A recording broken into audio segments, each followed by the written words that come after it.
Aloha, my name is Anna Covert, and I'm coming to you from my battleship here on the beautiful island of Oahu. This week on the Covert Code, the topic is turning visibility into viral momentum. My very special guest is Luke Hillman, social media manager for Altitude Water. Now, not many companies get the opportunity to say that they've actually gone viral, but that's exactly what's happened to Altitude Water. Since Luke started just 6 months ago, the company's been on a trajectory going up, up, up.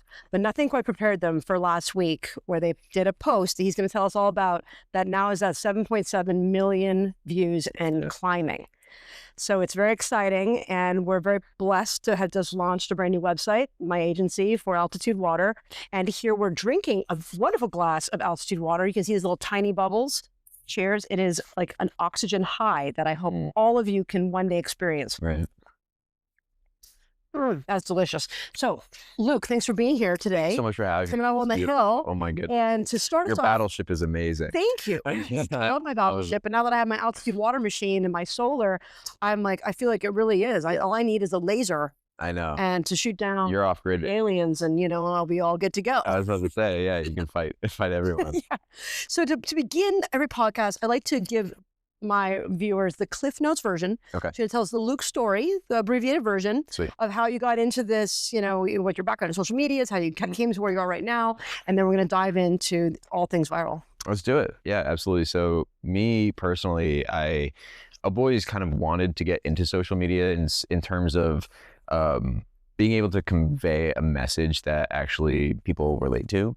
My whole main thing, my niche, as you could call it, is just sustainability in general, in terms of off-grid solutions, and different architectural methods, passive solar, passive wind design, and then urbanism. I'm a big urbanist. I really, really love off-grid, or not off-grid, but just urban infrastructure in general. And I think that sustainability, when it comes to our grid and how it works, is very important, and it's very overlooked.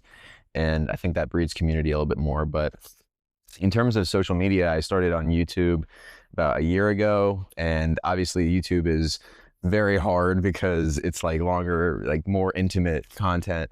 But I realized that I have a lot to say, and I realized that I didn't really have anyone to say it to, because, I keep talking about, bike lanes and off-grid water and solar, and like, why is this not a thing?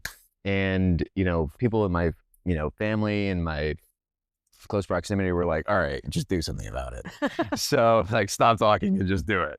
So I decided just to start making little TikTok videos and Instagram shorts about just different things relating to sustainability, whether it be, the massive amounts of parking lots that we have, and the complete disregard for public infrastructure in terms of transportation, and like, why are our water systems so calcified and corroded away that it's like the pipes are unrecognizable. Yeah. And we haven't even updated our, not to interrupt you, but we haven't updated our water test in 30 years. It's ridiculous. And I didn't even know anything about that. And, with those fires in Lahaina, which we'll talk a little bit about more because we have Altitude Water there.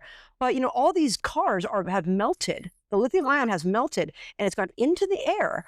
And no one could go back into Lahaina because they were worried about the vapor. Exactly. But no one asking these hard questions about, well, where did it all go? It's gone into the water supply. Everything goes into the water supply. Yeah. It's and why does no one care?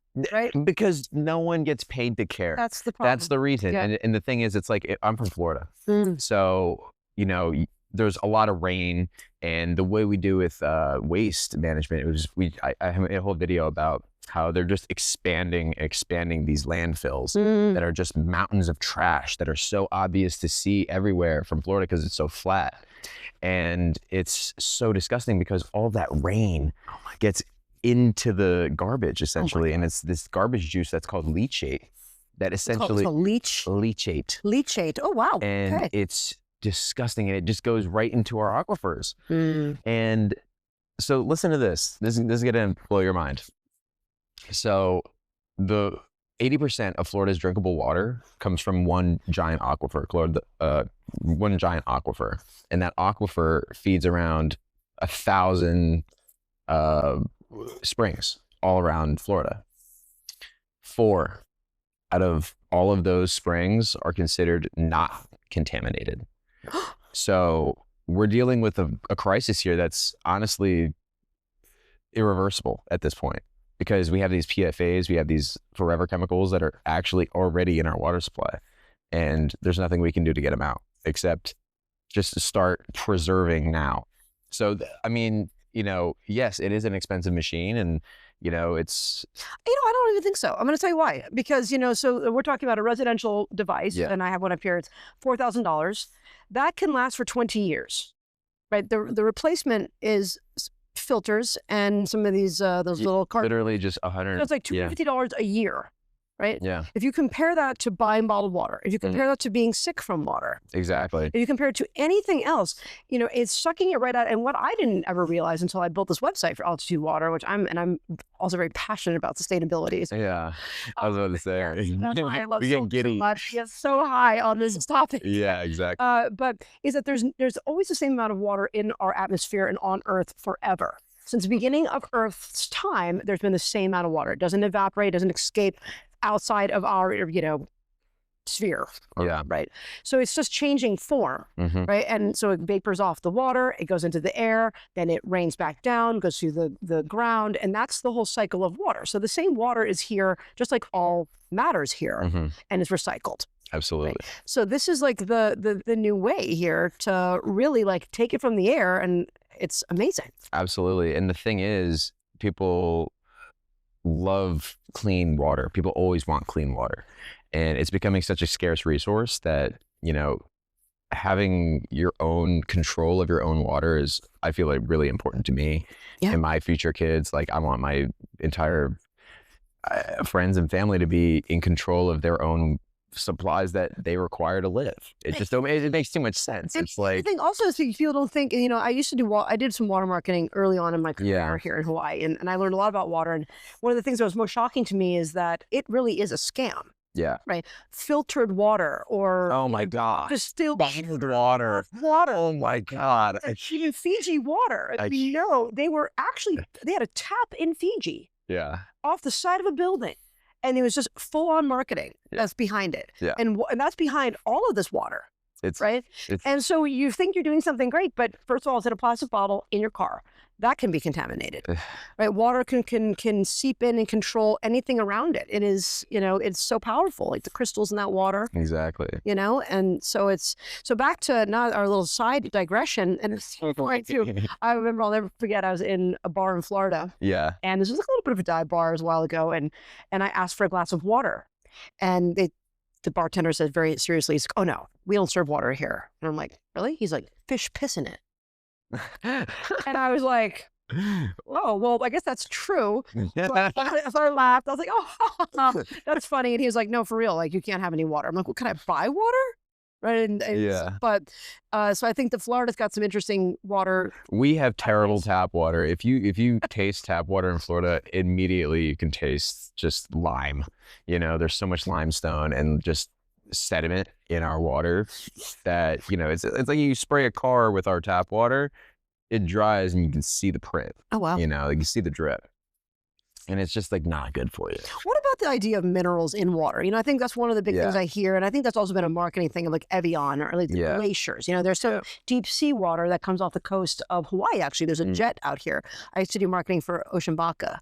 Oh, okay. And so Ocean Baka, there's a glacier in Iceland, and it goes down through the earth and like around the sphere. And 3,000 years later, it pops out right here outside of Maui in a deep seawater vent. And the Japanese will spend hundreds of dollars for just even like a little bottle of this deep sea water, because it's so pure and so clean, and there's all these organic minerals in there, obviously.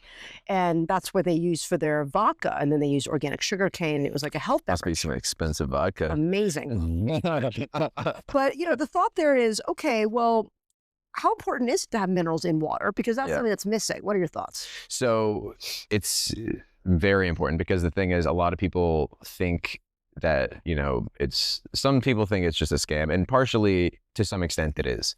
However, if you're drinking water without minerals, you're dehydrating yourself.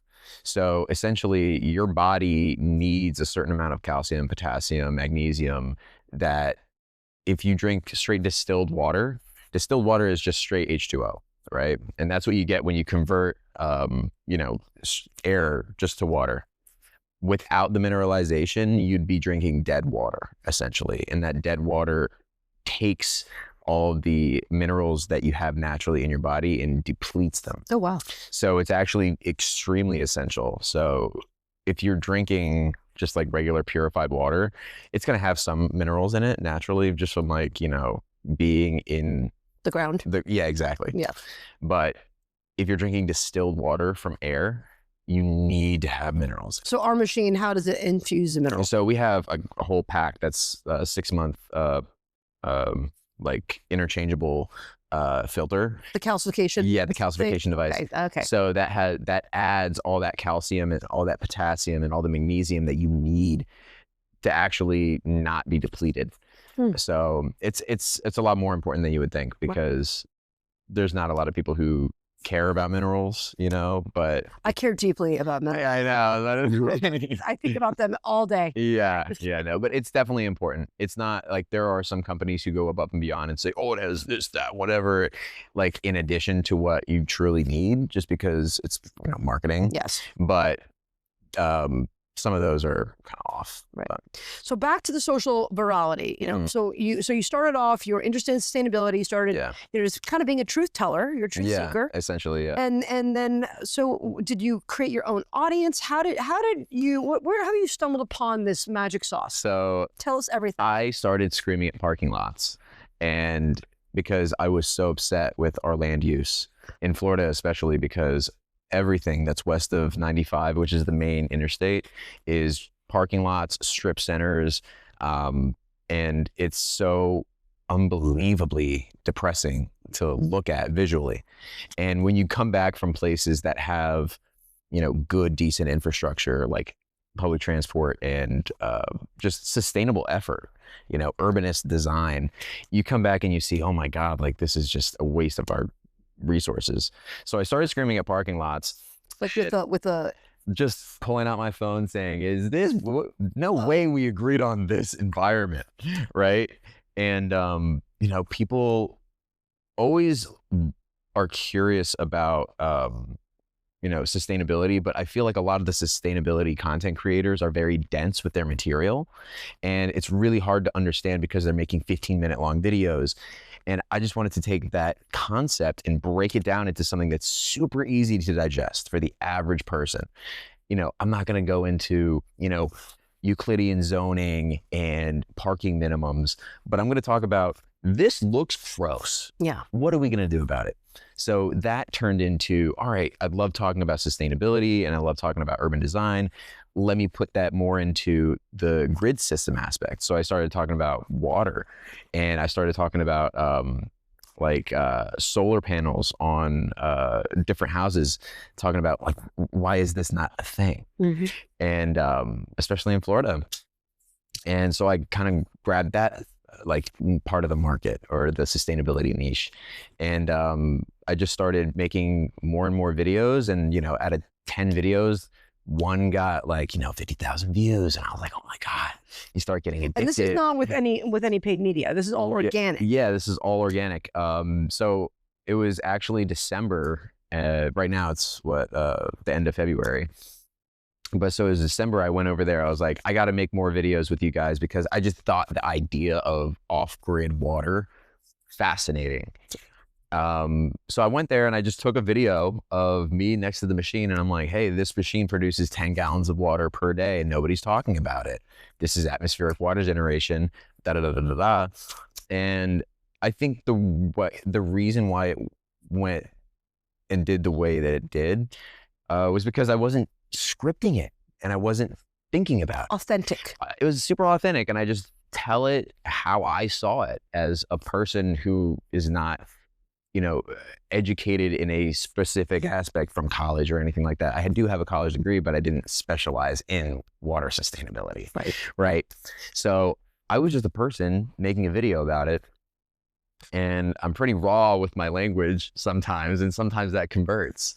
So it's nice. And then over time, I went back and I made another video And this one I posted last week, it already has 7.7 million views. So it's like, all right, now we have to get Anna on the phone. We need to make the systems work.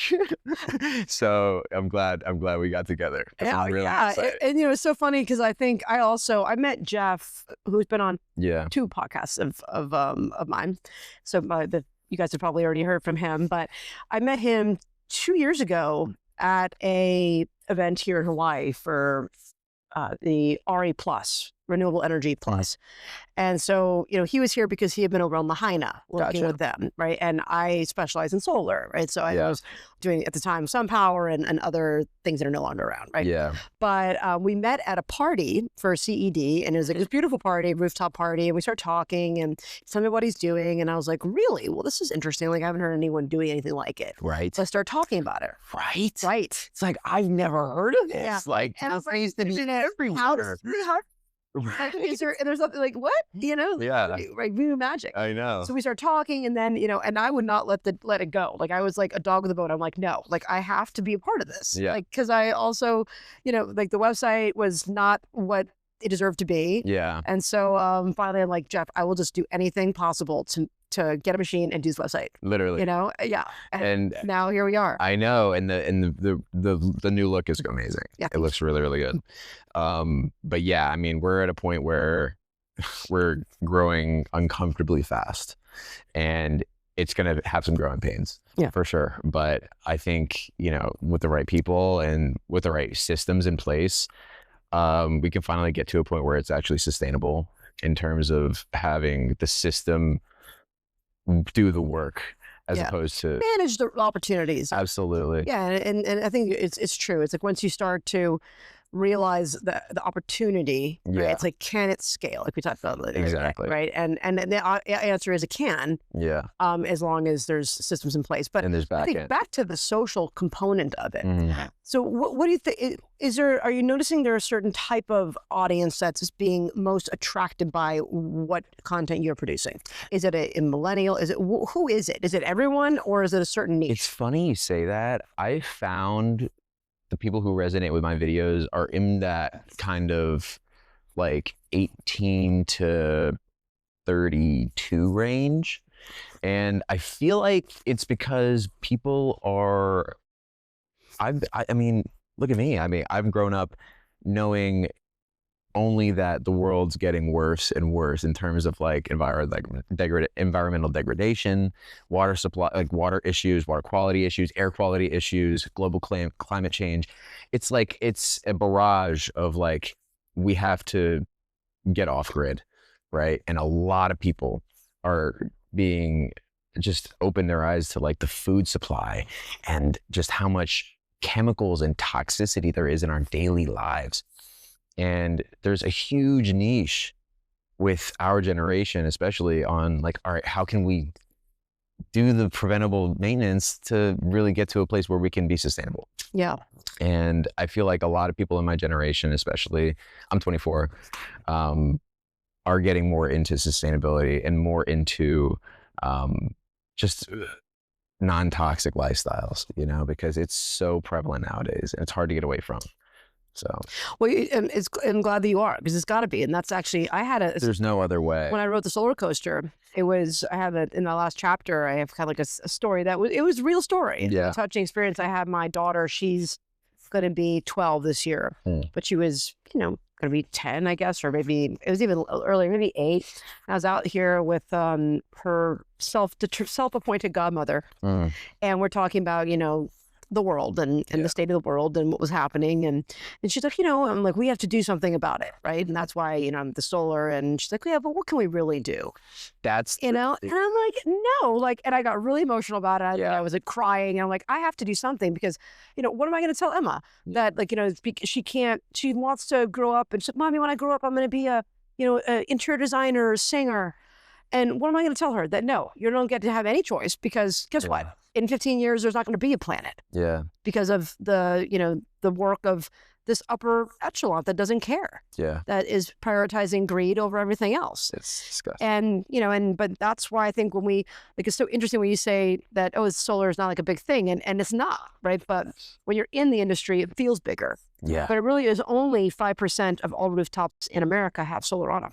It's just insanity. Which is crazy. Yeah. It's like, it doesn't make any sense, especially in sunny places like Florida. Well, that's one of the best places. I have a couple clients there. So, Yeah. It's California, Hawaii, obviously, New Jersey, New York, Florida are kind of like the biggest solar markets. Colorado, Utah, kind of coming up, Texas, of course, Nevada. I think it's honestly, I've been in touch with solar salespeople, and it's kind of unfortunate because they've taken the great benefits of solar and they make it into like a marketing gimmick that, they hire these kids that do door-to-door sales and they're like, oh, I'll sell you solar. And it feels like you're getting scammed. But at the same time, it's like, wait, I do want solar, but like, I don't want to buy from you. They actually are. They're called solar bros. Solar bros. Yeah, exactly. Or if they're girls, I call them solar hoes. I mean, well, this seems like but the real problem is, and that's another part of this bubble of that, solar doesn't need any help, right? It's good enough, right? Yeah. But what's happened is that with the tax credit, and the same thing what happens with all, I think, incentives. If you look at insurance policies, all of it inflates it. Right. Exactly. So with this big 30%, and people now we're really upset about it. And of course, solar's going down a little bit, but I'll tell you that there's a lease, there's PPA. But what that did is it took out this opportunity for a salesman to have a $10,000 commission. Exactly. Because that's what it was. And was that fair to the consumer? Yeah. You went in one door, you got contract signed, and then is it really worth $7,500? So $10,000? No. Yeah. You need to be bringing it down. The equipment now, we're reaching like a parity, right? The equipment has come down in price. The utility is still going up. In some markets, Florida, 30% FPL. It's going to go up 30%. Like it's always, it's insane. And so now that there's not this tax credit and the solar bros aren't going to be able to gouge the consumer, we're going to be right there at that 30%. Exactly. Right? If not more. But, what about water? I mean, are there incentives in place for places that have real problems? I mean, like here in Hawaii, out in Redlands, you heard about that? Like 2 years ago, there was a military leak of jet fuel. Oh my God. And it poisoned like 20,000 people or something like that. It's disgusting. It happens all the time. It happens all the time. Around the world. Aaron Bronkovich, those kind of things. Is there any government incentive or program in place to be able to provide water to these people? So I always thought that there should be government incentives in place, or at least tax credits, that if you collected, purified, and maintained your own water supply, you would, I think that's worthy of no taxes for the year. You know what I mean? Like, I truly think that everybody should be in charge of their own water supply, whether you have an atmospheric water generator, whether you have, it rains all the time. Water collectors. I got water collectors out there. I was saying, like, it rains all the time in Florida, every day. It rains all the time here.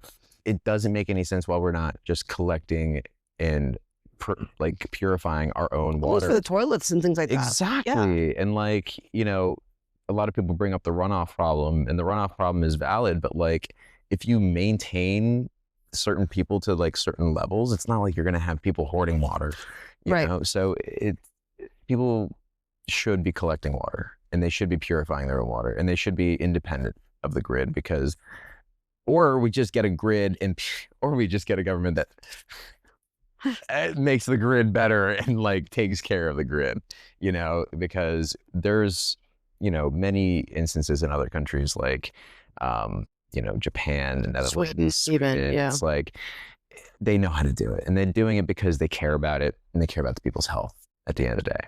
And, I feel like it's not directly contributing to the bottom line to provide clean water to everyone. So it's more put on the back burner. Yeah, and I think that one of the things that we've seen from Altitude Water is, all this work in Africa. Yeah. When we look at what clean water can do, and when we say, what is it worth? I think that's immeasurable, because, the health. How can you quantify that? Exactly. Right. And now we have these people in Africa. Now they're not they're able to, instead of having to walk miles to get water. Yeah. And then there was so many deaths every single year from just water related things, and now that's all been removed. Exactly. And we're not even looking at it here in America. I think that's the problem. Is we're not even thinking about it. When you have a problem, and you go to the doctor, they're not asking you, oh, well, are you drinking? How's your water? What are you drinking? They don't even ask. No, they don't ask. They don't ask about anything. No. It's ridiculous. I mean, we've become so far detached from the simple things of life, like food quality, water quality, and affordable housing. It's like, come on, those are the three things that we really need to take care of. And meanwhile, we poison our water. You know, even the Clean Water Act with Biden, like that was great. However, it still exempted the biggest polluters of the water. So like ExxonMobil and like all these gas companies, like they were exempt from the Clean Water Act. Really? Yeah. So that's where I'm like, is this like a scam? Like, what are you doing here? Like, this is insane. And it's just like, you know, with the factory farming and just like the complete distaste for, you know, sustainability. And it's just, it really makes it doesn't make any sense. And it is. And I think one of the biggest problems here, I think what we really need as a younger society, right, is it's almost like that got milk movement. Yeah. We need there to be a way to wake up the population because, you know, I mean, I'll tell you, there's even in some of the middle America, they had a cartoons. Look at this beautiful bird. So beautiful up here. This little cartoon. Thank you. Little cartoon, and it was like a bus. It's like a bus, and it was like Billy the Bus, and a bus driver, and it was a cartoon about that if there's solar and they don't have oil, then the bus driver can't take the bus to school, and you know, but it's very it's smart. propaganda. It is smart though, right? Because this is how they've been able to influence the masses, and it's a long tail.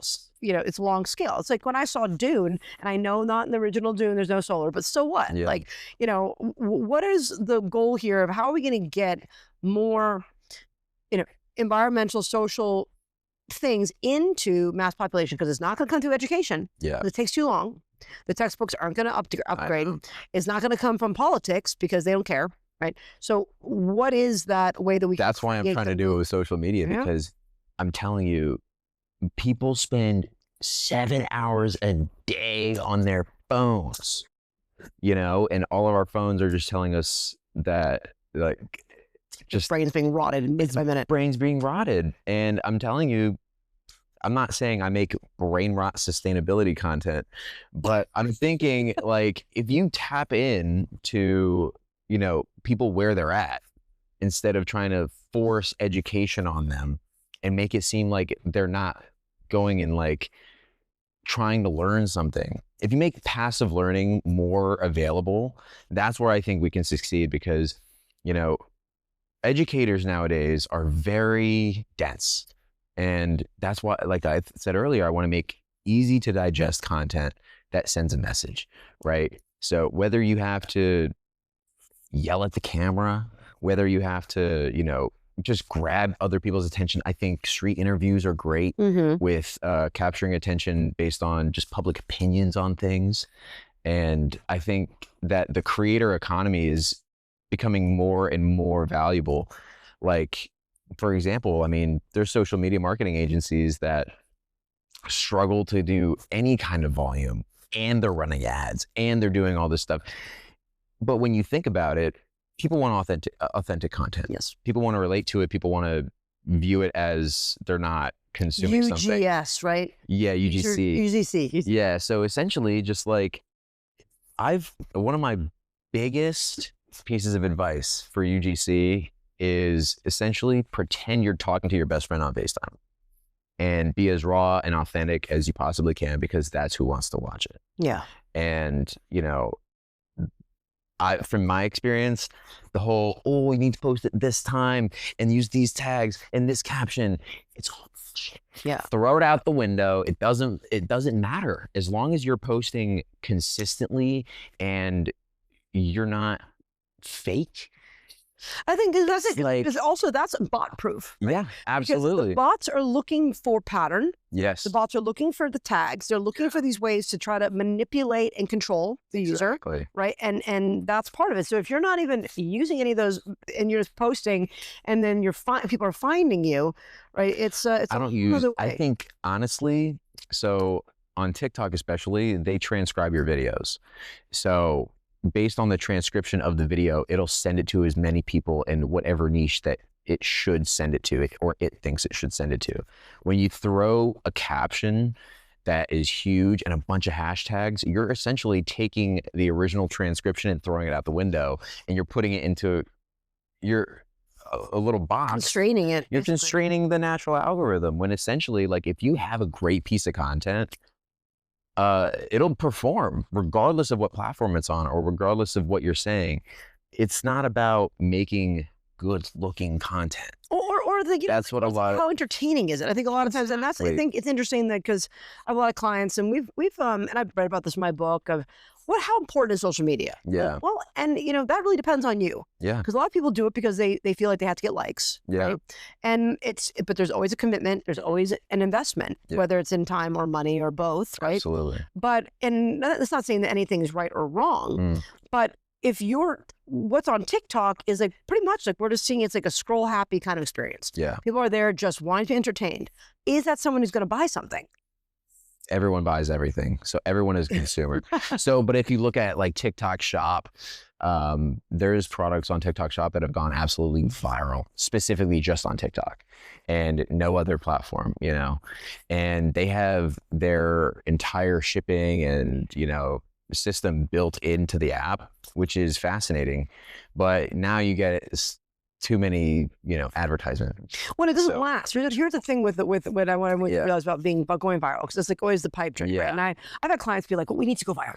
I'm exactly. Like, and I'll say, no, that's great. It's great.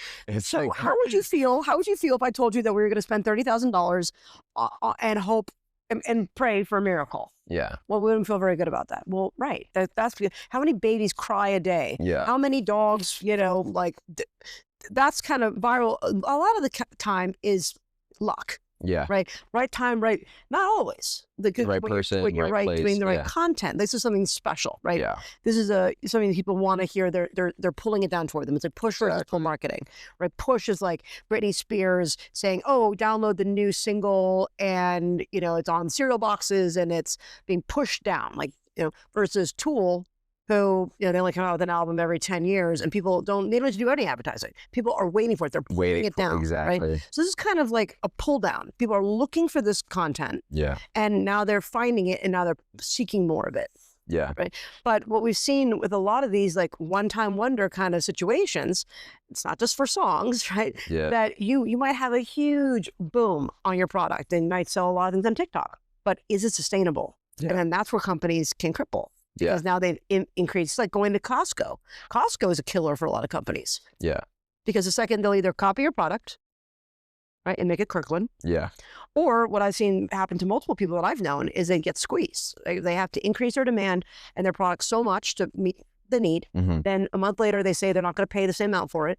Yeah. And either they can take it or leave it. And then 6 months later, they copy the product and they fire you anyway. Yeah. So it's like, what are you getting yourself into, right? Like, it's all about thinking through all these different parts about what social means. Yeah. And virality is, very subjective to a lot of companies. Like, you're going to have viral moments if you are consistent enough, but there are few people who are running businesses that want to be consistent enough. Yeah. So it's, you're going to have videos that get 1,000 views. You're going to have videos that get 0 likes. That's just part of the game. But 7 million views, not for everyone. Well, that's the thing. It's like, if you post consistently enough and it's actually captivating content and you're getting somewhat engagement, like some kind of engagement on it, eventually you're gonna hit the jackpot. And like the first video I made, it got like 750,000 views within like 2 weeks, which was very, very good. And that's why I'm. And you posted it on Altitude Water's site. This isn't things you. This was on my your account. Okay. And then I started getting like insane amount of comments, insane amount of DMs, and then I'm like, can I tag you guys in this? Like, I need you to accept the collaboration.